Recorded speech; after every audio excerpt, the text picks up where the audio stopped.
So me and my brother we was on the phone last night. We had a conversation about a bunch of stuff, but one of the topics was discipline and accountability, and I made the point that discipline and accountability is love, right? Discipline is love, accountability is love, the way I explained it was, and he agreed. It was that if I'm on a road that's a hard road to travel, and I'm like, that this road is a hard road to travel, and that upcoming on the road, if I keep traveling down it, that I'm going to hurt myself, and that I'm hurting myself by traveling this hard road, and there's an easier way. If you don't warn me and try to correct me and get me off of this path, then you don't love me, and you don't even care about me, really.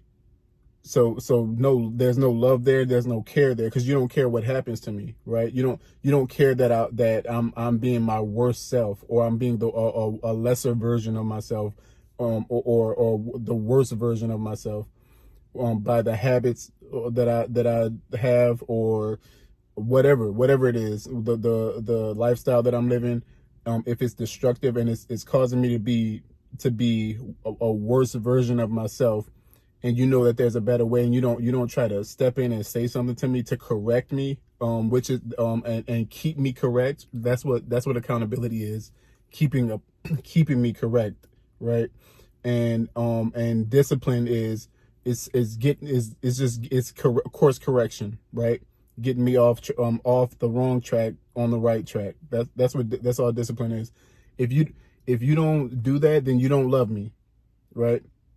If you do that in love, then that's sincere love, because you want the best for me. You want me to be the best version of myself, or you want me to be a better version of myself, right? So we should never be rejecting discipline or accountability. Now, with that being said, I'll give this caveat. Discipline and accountability has to be rooted in love. So truth, that because that's what it is.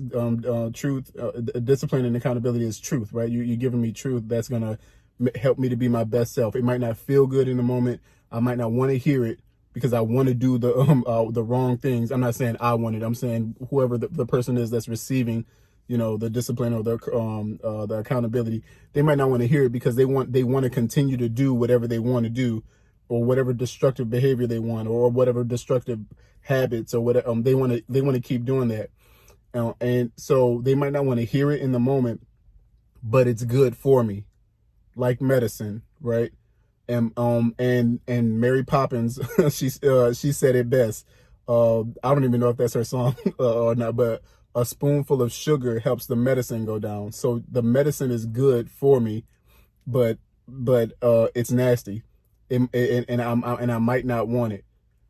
So you add sugar to it, right?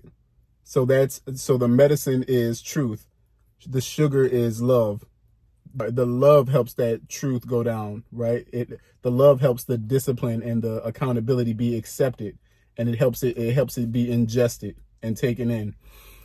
if if you call yourself trying to discipline me, or or keep me accountable, without love, without it being rooted in love, then that's abuse and manipulation, right? If it's not rooted, so you can't, and I have a rule that I live by. I got for a bunch of different stuff. But when it comes to like criticism and discipline and accountability, not everyone can do that for me, and it should be the same way with you. Not everybody should be able to discipline you, or keep you accountable, or criticize you. You should not take that medicine, and you shouldn't take you take in that poison, right? Because there's no sugar with it, there's no love with it. It's not coming from a pure place. There's only a certain amount of people, only a handful of people, who I accept criticism from, because I know that they genuinely care for me, they genuinely love me, and they want the best for me. So they're not telling me, John, look, you're walking a little wobbly.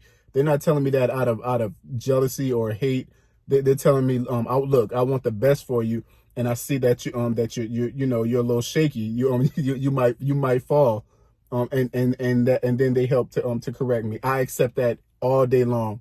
I'll accept that discipline all day long. I'll accept that correction, course correction, accountability all day long, 100% out of 100 times out of 100, because it's rooted in love.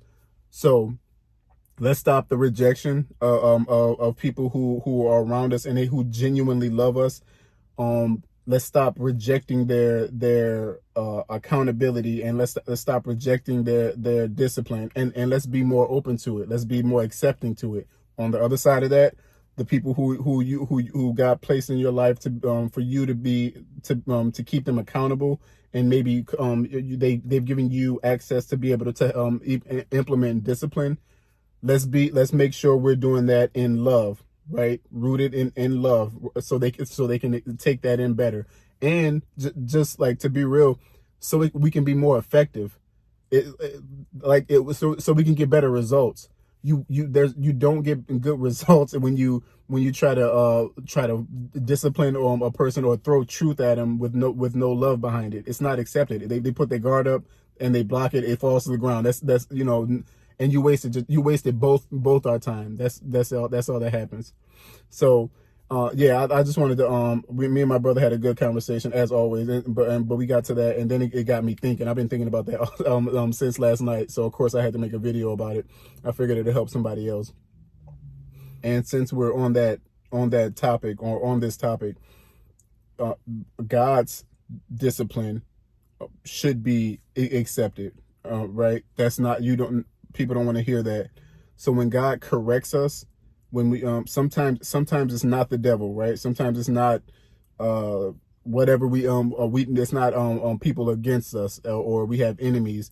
Sometimes God has to correct us because we're either disobedient, or we're out of line. We're not on the path that leads to life. We're not on a path that leads to us being our best selves, the best version of ourselves. So God sometimes has to correct us, has to discipline us, right? That's not a bad thing. God says that he corrects those, or he disciplines those that he loves, and it shows that we're his children. If he didn't do it, if he didn't correct us, then that means we're not his. And any parent understands that, right? We want the best for our children. We've lived longer than our children, so we have a higher perspective, or we have a better understanding of life, and when we've lived more life, so we can understand how things that our children do, how it can be good for them, it can contribute to them being their best selves, the best version of themselves. And then other times when we see them doing other things, where no, this if you keep doing this will get you hurt. This will lead you to being in jail or dead one day, and we have to discipline them, right? I pop my daughters when they're young, when they reach a certain age. The discipline changes, right? Because that's based on the child, and then each child is different, right? So that's a whole nother topic. But yeah, when they're young, when they're real young, and they touch something that they're not supposed to, like they touch the stove or whatever, and we say no, and then they go for it again, no, and then they go for it again, pop, a quick pop, because pain is a good teacher, right? It can be a good teacher. No, I don't want to feel that again, so I won't do it again. That's just course correction. I don't want you to get hurt, and I want you to be the best you that you can be. You don't know, like you're ignorant to what this can do to you, that you can get burned from this. I do know, as a parent, because I have a higher understanding than you do. So I know that can hurt you. So to avoid you from getting hurt, long term, and to avoid you getting hurt in a bigger way, or getting more hurt, and possibly dying, I'll give you a little pain now, right? I'll pop you now, so you don't end up burning to death later, right? I hope that makes sense. All right, yeah, that's all I had.